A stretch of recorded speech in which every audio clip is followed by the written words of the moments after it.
Bom dia, boa tarde ou boa noite, independente do horário que você esteja assistindo o vídeo. Meu nome é Eduardo, faço parte da Alfa Cursos Náuticos. Pessoal, antes aí de a gente começar o assunto, só vou explicar que eu trabalho aqui no centro da cidade. Então, infelizmente, vai ter algum barulho externo, né? Eu não tenho um estúdio para estar gravando. A gente está fazendo isso meio que na correria aí para poder auxiliar os alunos para estar fazendo a prova na Marinha com mais conteúdo, com mais matéria, tá? Então eu já peço desculpa aí desde o início. Se for possível vocês curtir e compartilhar e se inscrever no canal, nós agradecemos, tá? Marinharia. Espias. O que são as espias? São cabos de amarração usados para atracar uma embarcação.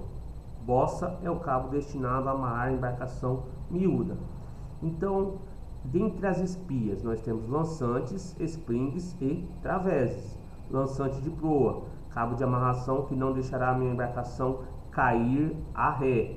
Lançante de popa, cabo de amarração que não deixará a minha embarcação cair avante. Aí depois nós temos a espia de través, que é um cabo de amarração que não deixará a minha embarcação se afastar do local onde ela esteja atracado ou a contrabordo de uma outra embarcação. E temos os cabos de suporte, que são os springs, né? O spring de proa e o spring de popa. A bossa é o cabo destinado a amarrar a embarcação miúda. No vídeo anterior eu já expliquei, né, o que seria uma embarcação miúda hoje, de acordo com a norma em vigor. Cabeço é uma coluna de aço montada no convés ou no cais, podendo ser singelo ou duplo, para amarrar os cabos de atracação. Cunho, ferragem em forma de bigorna que serve para prender bossas e espias. Tamanca é uma peça de metal fixada no convés para a passagem dos cabos de amarração dos navios.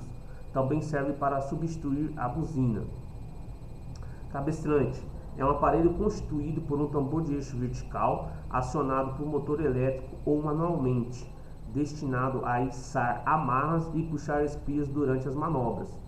Buzina é uma peça de aço robusta colocada na borda para servir de guia aos cabos de amarração.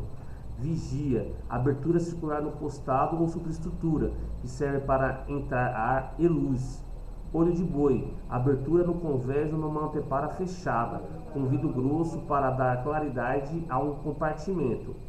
Qual que é a diferença aí da vigia ou do olho de boi? A vigia, ela fica instalada no costado. Instalada é modo de dizer, né? Ela fica aqui no costado. Então, a parte onde vem e rebenta a onda, nós chamamos aqui de costado, tá? Então, a vigia, ela fica nessa parte da embarcação. O olho de boi já é quando você tem, por exemplo, na antepara, algo semelhante a uma porta, né? Eu sempre uso aquele exemplo do desenho lá do Pica-Pau, quando tem o comandante lá no seu compartimento, né? Aí tem aquela abertura, aquele vidro. Aquele vidro é chamado de olho de boi. E o vigia é aquela abertura que é instalada, né? Que é fixa ali no costado, certo? Timão não é o Corinthians, tá? Também conhecido como roda de leme, tem por finalidade movimentar o leme. Malaguetas são punhos fixados ao contorno exterior do timão. Então, se você tiver na embarcação que ela não possuir as malaguetas, é chamada de roda de leme. Se tiver as malaguetas, aí é chamado de timão. Defensas são usadas para proteger a embarcação durante a atracação ou enquanto estiverem atracadas, para evitar danos à pintura e avarias no costado. Tem algumas marinhas que utilizam também as defensas, mas utilizam os pneus, né, os pneus como defensa também. Na marinha que a gente atua aqui, que faz o treinamento do trapiche, ele é revestido a borda ali com pneu. Para quê? Para evitar ali que as embarcações fiquem batendo, né, e até danificando ou avariando as embarcações, de acordo com o vento, com a corrente, tá? O croque, ele é um gancho de metal com cabo de madeira ou alumínio, que serve para segurar uma embarcação atracada ou auxiliar a atracar ou alagar, tá? O croque serve para outros tipos de finalidades também, não é só para isso também. Então, vamos dizer que você está num lugar onde tem muito guapé. Ele é um gancho que vai estar auxiliando ali, você está abrindo ali aquela parte de guapé. Isto, né, se for uma quantidade pequena, tá bom? Aduchar é enrolar ou colher cabos para armazená-lo ou pendurá-los em algum acessório a bordo. Então, geralmente cai na prova assim: quais são as maneiras de aduchar um cabo? Né? Existem 3 maneiras. A inglesa é igual você dar aquele laço de cowboy. Então, sobrou quantidade de cabo, você vai estar recolhendo. Ali é a inglesa. Cobros se assemelha à mangueira de jardim. Então, se tem uma quantidade imensa ali de mangueira de jardim, você vai e estica ela, vai e volta, vai e volta. E pandeiro parece aqui um tapete que vai enrolando, tá vendo? Ó? E vai ficando desse modelo. Então, existem 3 maneiras de você aduchar cabos: a inglesa, pandeiro ou cobros. Botões, né? Então, botões são voltas redondas dadas em torno de 2 partes de um cabo a fim de prendê-las de modo definitivo. Falcaçar é o meio correto e mais usado para não permitir descochar o chicote de um cabo.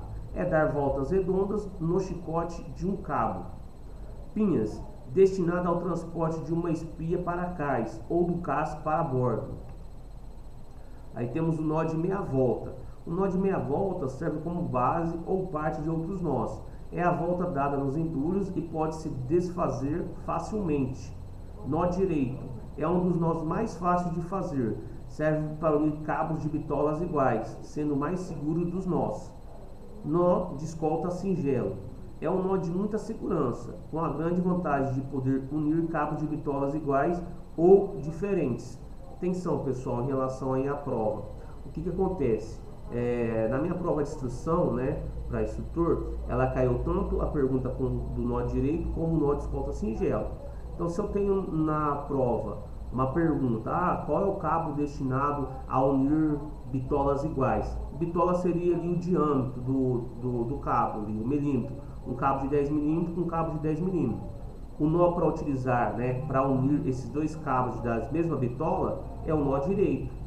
O nó de escolta singelo, ele serve para unir cabos da mesma bitola e de bitolas diferentes.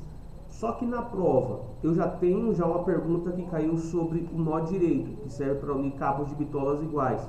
Logo, para unir cabos de bitolas diferentes, é o nó de escolta singelo, tá? O barulho novamente, peço desculpa aí.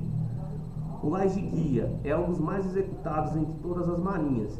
Trata-se de um nó que garante uma alça segura, substituindo a mão ou uma alça de uma espia, tá? Balsa de calafate, também chamado de laje guia dobrado, oferece uma boa opção para o salvamento de um náufrago ou para aguentar um homem que trabalha no costado ou no mastro. Esse balsa de calafate, ele se assemelha àquela cadeirinha, né? Então, por exemplo, uma embarcação aí de grande porte, um navio, caiu uma pessoa na água. Se ele jogar um cabo, né, e a pessoa só der aquela amarração no tronco, há risco, né, de quando ela for ser puxada, quando ela for ser içada, ali tá quebrando, né, uma costela por causa da gravidade. No caso do balsa de calafate, coloca-se uma perna, coloca-se a outra, vai travar na cintura e essa parte aqui do cabo, a pessoa, né, o náufrago, vai estar segurando lá em segurança, tá bom? Depois nós temos a volta de malagueta, é a mais usada em barcos ou navios à vela, e a utilidade da volta é dada no cabeça em cruz. Depois temos a volta falidas, né? São muito usadas nas atracações desde que o cabeço seja duplo. Então aqui, ó, no caso eu tenho aqui um cabeço duplo, né? Então, ao invés de eu vir aqui fazer uma amarração, um nó direito, um meia volta ou um nó cego, eu só pego e faço um 8. A própria fricção entre um cabo e o outro vai travar. Logicamente que isso aí não é para ter um pernoite, tá? É uma atracação rápida ali, tá bom? Instrumentos náuticos e eletrônicos, né? Bússola, conhecida aí como agulha magnética, ou agulha magnética conhecido como bússola. É um instrumento de navegação e orientação baseado em propriedades magnéticas dos materiais ferromagnéticos e do campo magnético terrestre. São geralmente compostas por uma agulha magnetizada colocada no plano horizontal e suspensa pelo seu centro de gravidade, de forma que possa girar livremente e que orienta-se sempre em direção próxima à direção norte-sul, geográfica, de forma a ter a ponta destacada. geralmente em vermelho, indicando o sentido que leva ao norte magnético da Terra, ou de forma equivalente a um ponto próximo ao polo norte geográfico da Terra. Odômetro, aparelho que indica a distância aproximada percorrida pela embarcação, considerando as frações, unidades ou dezenas de milhas marítimas. Há dois tipos principais: o de fundo, cujo registro se baseia na pressão hidrostática e hidrodinâmica registrada no percurso, e o de superfície, com registro baseado no movimento de uma hélice. Tacômetro, também conhecido como taquímetro, contra rotações, contra voltas ou contra giros. É um instrumento de medição de número de rotações, em RPM, de um motor ou outra máquina. O ecobatímetro, instrumento utilizado na batimetria que se baseia na medição do tempo decorrido entre a emissão de um pulso sonoro e a recepção do mesmo após ser refletido pelo fundo da área estudada. O GNSS, Sistema Global de Navegação por Satélite, sigla em inglês, tá aí, Global Navigation Satellite System. Além da navegação, é utilizado para determinar a posição de um objeto da Terra, que são as coordenadas. O GNSS é visto como uma evolução natural do já popular sistema de posicionamento americano, GPS. Atualmente fazem parte do GNSS, além do GPS, o sistema russo GLONASS, o europeu Galileu e o chinês Beidou. Com vários sistemas de satélite, melhora-se a geometria das constelações e disponibilidade de sinal, garantindo assim uma maior integridade e confiança aos usuários do sistema. Muito obrigado. Nosso e-mail alfetn@hotmail.com, telefone WhatsApp 18 98126 3592.